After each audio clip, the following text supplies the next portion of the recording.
مولانا عبدالحکیم اسحاق کے بیانات کے لیے حکیم اسحاق آفیشل کو سبسکرائب کریں۔ مولانا عبدالحکیم اسحاق۔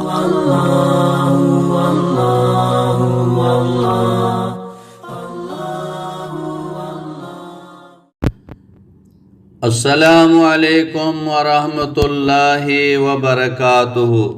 بسم اللہ الرحمن الرحیم۔ میں نے ایک دن نماز پڑھی تو 2 گھنٹے بعد مجھے خیال آیا کہ میرے کپڑے گندے تھے، اس حوالے سے اصلاح کیجیے۔ اس کا جواب یہ ہے،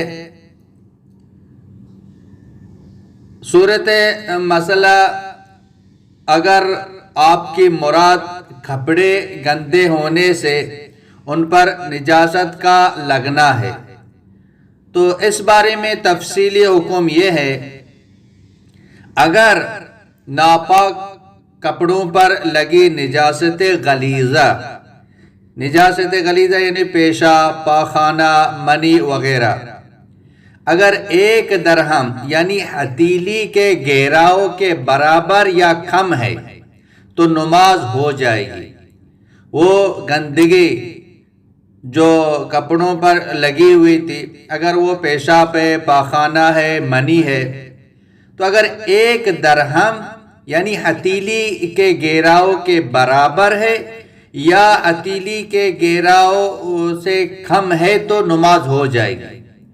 اور اگر 1 درہم سے زیادہ ہے یعنی ہتھیلی کے جو گہراؤ ہے اس سے زیادہ ہے تو پھر نماز نہیں ہوگی۔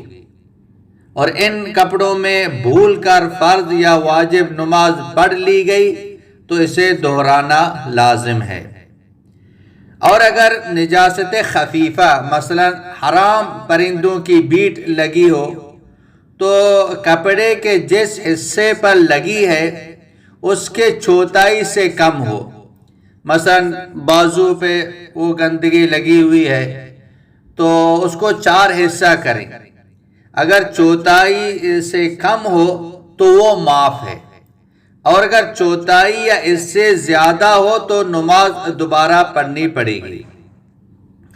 اور یہ یاد رکھیں کہ جب سے ان کپڑوں پر ناپاکی لگنے کا یقین یا غالب گمان ہو، اس کے بعد جتنی نمازیں ان ناپاک کپڑوں میں پڑھی گئی ان سب کا اعادہ یہ لازم ہے، دوبارہ یہ نماز پڑھ لیں۔ واللہ اعلم بالصواب۔ مولانا عبدالحکیم اسحاق کے بیانات کے لیے حکیم اسحاق آفیشل کو سبسکرائب کریں۔ مولانا عبدالحکیم اسحاق۔